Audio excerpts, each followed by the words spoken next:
اللہ رب العالمین کا بے پناہ شکر اور احسان ہے۔ اللہ رب العالمین نے ہم تمام کو ایمان کی دولت سے سرفراز فرمایا، انسان کی شکل میں دنیا میں پیدا فرمایا اور ہم تمام کی بھلائی کے لیے، ہم تمام کی ہدایت کے لیے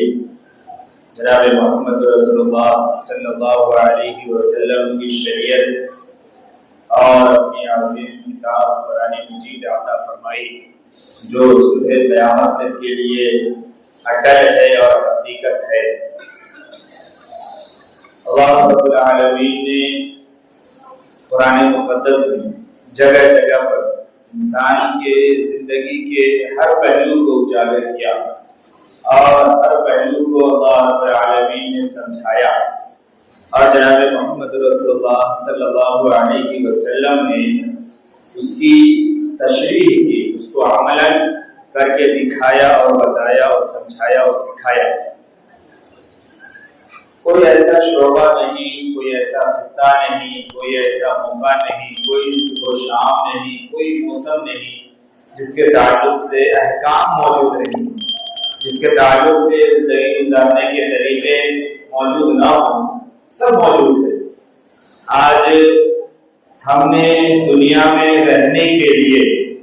دنیا کے چیزوں کو، دنیا کے قوانین کو، دنیا کے حالات کو، دنیا کی ضرورتوں کو ہم نے پڑھا بھی، سمجھا بھی، سیکھا بھی، دوسروں سے معلومات بھی کیے اور ہم اس پہ عمل بھی کر رہے ہیں۔ مثال کے طور پہ ابھی گرمی کا زمانہ ہے، گرمی کے زمانے میں کیا کھانا ہے، کیا نہیں کھانا ہے، کیا پینا ہے، کیا نہیں پینا ہے، کیسے پنکھے ہونے چاہیے، کیا کولر ہو، اے سی ہو، اس طریقے سے گرمی کے موسم میں کون سا کپڑا ہم پہنے، گرمی کے موسم میں کیسے کلر کو ہم ترجیح دیں، ان تمام چیزوں کو ہم نے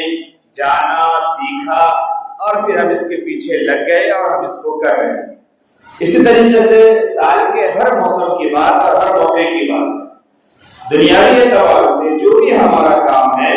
اس کام کے پیچھے ہم پورے دل و جان سے لگے ہوئے ہیں اور کر رہے ہیں،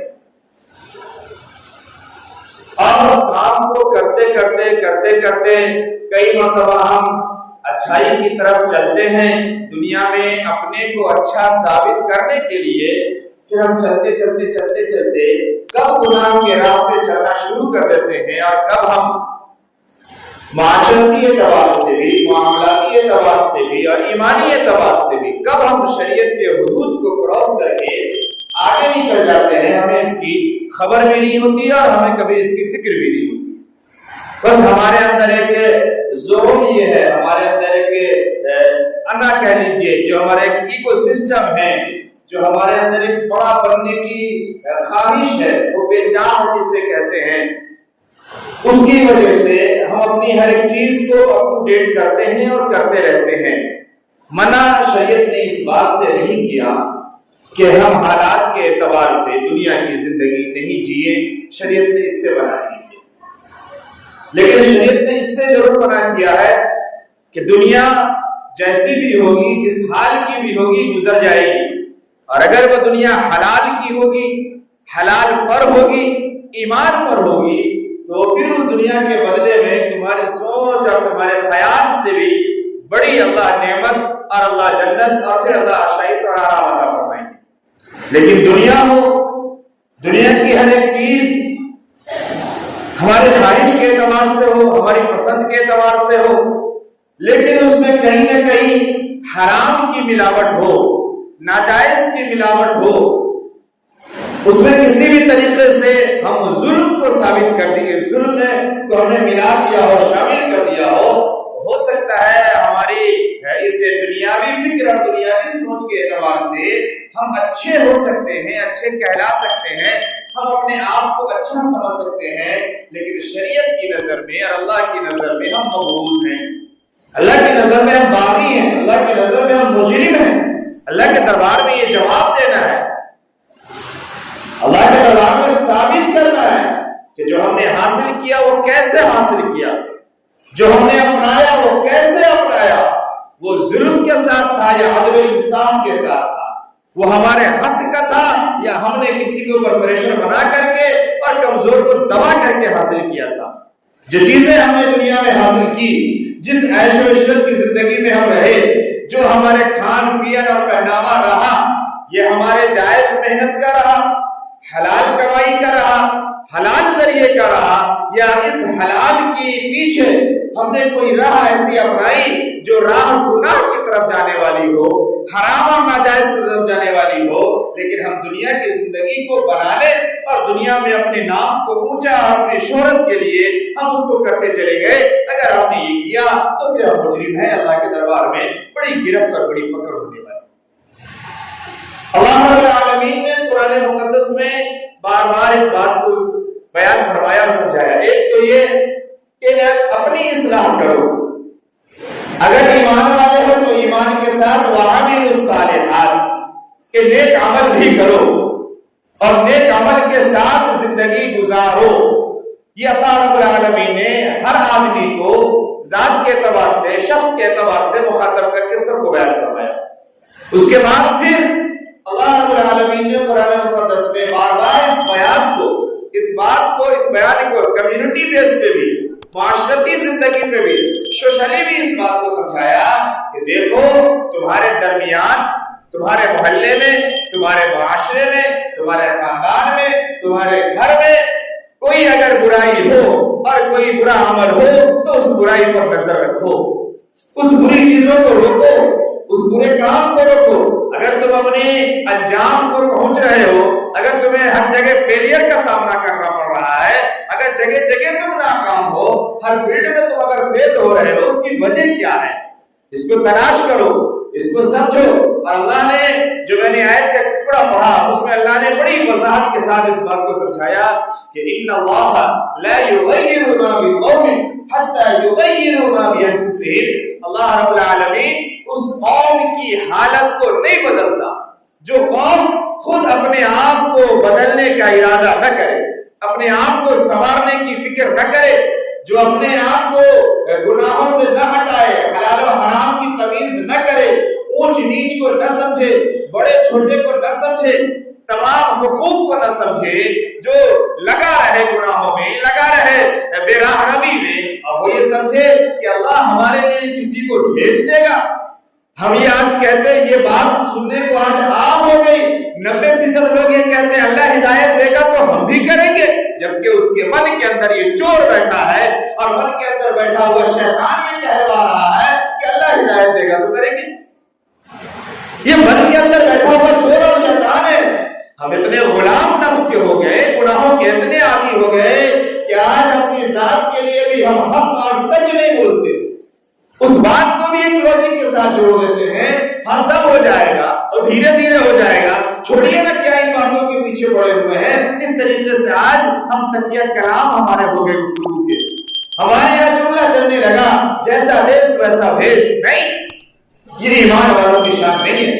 یہ مومنوں کی شان نہیں ہے، یہ قرآن والے کی شان نہیں ہے، یہ دین اور شریعت والے کی شان نہیں ہے۔ دین، شریعت، ایمان اور قرآن والے کی شان تو یہ ہے کہ میرے قرآن میں کیا ہے، میری شریعت میں کیا ہے، احادیث میں کیا ہے، اللہ نے کیا کہا ہے۔ اگر ہم خلوت میں ہوں گے تو اللہ کی بات مانی جائے گی، اگر ہم جلوت میں ہوں گے تو اللہ کی بات مانی جائے گی، محفل میں ہوں گے تو اللہ کے قانون کے مطابق ہوں گے، تنہائی میں ہوں گے تو اللہ کے قانون کے مطابق ہوں گے، زندگی کے جس موڑ میں ہوں گے، جس شعبے میں ہوں گے، اللہ کے احکام اور جناب محمد رسول اللہ صلی اللہ علیہ وسلم کے طریقے کے مطابق ہوگی۔ یہ ایمان ہے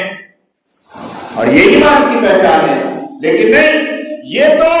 منافقانہ جملہ ہے، یہ منافقانہ صفت ہے، منافقانہ چال ہے کہ جہاں پر ہوں گے اس طریقے سے ڈھل جائیں گے، اچھے کے پاس جائیں گے، اس سے کہیں گے ہم آپ جیسے ہیں، ہم آپ کے ساتھ میں ہیں، وہاں سے ہٹیں گے دوسری پارٹی کے پاس گئے، ارے وہ تو بس تمہارے لیے جانکاری لینے کے لیے گئے، ہم تو تمہارے ساتھ ہیں، ادھر سے گئے ادھر، ادھر سے گئے ادھر، اندر کچھ ہے باہر کچھ ہے۔ یہ منافقانہ چال اور منافقانہ صفت ہے، یہ ایمان والوں کی شان نہیں ہے، یہ دین اور شریعت والوں کی شان نہیں ہے۔ اس بات کو اچھی طرح سے سمجھے۔ تو اللہ نے اس قوم کی آج تک تقدیر نہیں بدلی ہے، اور نہیں بدلتی ہے جس قوم کے لوگ خود اپنے آپ کو بنانے اور سنوارنے کے پیچھے نہ لگے. اللہ نے اس بات کو بڑی وضاحت سے بیان فرما دیا, سمجھا دیا. ان اللہ لا یغیر ما بقوم حتى یغیروا ما بانفسهم. اس لیے آج اگر تباہی کے دہانے پر ہم ہیں, اگر آج ہمارے گھروں میں ایمان نہیں ہے, دین نہیں ہے, اگر آج ہمارے گھروں میں ہر شخص بیمار ہے, آج اگر ہمارے گھروں میں ایک دوسرے سے نا اتفاقی ہے, آج اگر ہمارے گھروں میں ایک دوسرے کے حقوق ادا نہیں ہو رہے, آج اگر ہم جگہ جگہ ناکام ہو رہے ہیں, تو اس کی وجہ ہم خود ہیں اور اس کی فکر خود ہمیں کرنی ہوگی, کوئی اور نہیں کرے گا, کوئی اور نہیں کرے گا. اگر بخار ہمیں ہے دوا ہمیں لینی ہوگی, درد ہمیں ہے تو انجیکشن ہمیں لینا ہوگا. ہمیں درد ہو ہم کہیں پڑوسی کو انجیکشن ٹھوک دو, میرا درد تھوڑی ٹھیک ہو جائے گا, وہ خود کرنا پڑے گا. اس بات کو ہم سمجھے. جناب محمد رسول اللہ صلی اللہ علیہ وسلم نے کتنی وضاحت سے اس بات کو بیان فرمایا, سمجھایا. آج کیا ہے, میں دو بات بیچ میں عرض کر دوں تاکہ یہ بات آپ کو سمجھنا آسان ہو جائے. آج محلے میں کوئی نوجوان, کوئی بچہ کسی بھی گھر کا ہو, چاہے وہ ذرا غریب ہو, نیچے درجے کا ہو, یا مڈل کلاس ہو, یا کسی اچھی فیملی کا کہلانے والا ہو, نیچے سے اوپر تک اگر آپ غور کر کے دیکھیں تو بڑی ذمہ داری سے میں یہ کہتا ہوں کہ ان تینوں میں دین اور دینی تعلیم تو پایا ہی جاتا. اب اگر جو لوگ, اگر وہ علم والے ہیں, اگر اچھے ہیں, مہذب ہیں, یا دولت مند ہیں, یا دیندار ہیں, جس طریقے کے بھی ہیں, اب یہ تینوں طبقے میں سے کوئی بھی اور کسی بھی گھر کا بچہ یا بچی اگر کسی گناہ میں ہے, آج ہم سب صرف تماشا دیکھ رہے ہیں, ہم سب صرف یہ کہہ رہے ہیں فلانے کا بچہ بھی ایسا کرتا ہے, ارے فلانے کو کون کہہ سکتا, اس کی تو پہنچ بہت ہے. کیا صرف یہ کہہ لینا یہ ہماری ذمہ داری ہوگی؟ کیا یہ کہہ کر کے ہم نے معاشرے کے حقوق ادا کر دیا؟ کیا یہ کہہ کر کے ہم جہاں پہ رہ رہے ہیں وہاں پر بھی جو ذمہ داریاں ہم پر عائد ہوتی ہے کیا ہم نے اس کو پورا کیا؟ صرف یہ کہہ دینے سے کیا ہم بچ جائیں گے؟ ارے اس کے بچے کو سمجھانے کا مطلب یہ ہے کہ پھر اپنی بے عزتی کرواؤ. صرف یہ کہہ دینے سے اور اپنی عزت کو بچا لینے کے خوف سے, ڈر سے, یا یہ جرأت نہ کر پانے کی وجہ سے یہ جملہ کہہ دینا کہ اگر ہم ٹوک دیں گے تو ایک عجیب سا موال ہو جائے گا اور اس کی وجہ سے کوئی نہ ٹوکے اور وہ نوجوان بگڑتا جائے, معاشرہ بگڑتا جائے, گھر بگڑتا جائے, کیا یہ اس کا حل ہے؟ کیا یہ کہہ لینے سے جو اچھے کہلانے والے لوگ ہیں وہ بچ جائیں گے؟ کیا ان کے گھر بچ جائیں گے؟ کیا ان کی اولادیں بچ جائیں گی؟ کیا ان کی نسلیں نیک ہو جائیں گی؟ نہیں. اگر بارش کہیں پہ ہو رہی ہے, چھینٹے دوسرے کو پڑنے ہی پڑنے. اگر بغل میں آگ لگی ہے, اس آگ کی حرارت پڑوسی کو محسوس ہونی ہے, بھلے وہ جیسی تکلیف نہ ہو, اس طریقے سے ہر چیز جل کے خاکستر نہ بھی ہو, لیکن اس کا دھواں تو ملنا ہی ملنا ہے, اس کی حرارت تو محسوس ہونی ہے, رنگ تو خراب ہونا ہی ہونا ہے پڑوسی کے مکان کا بھی. ہوگا کہ نہیں ہوگا؟ ہوگا کہ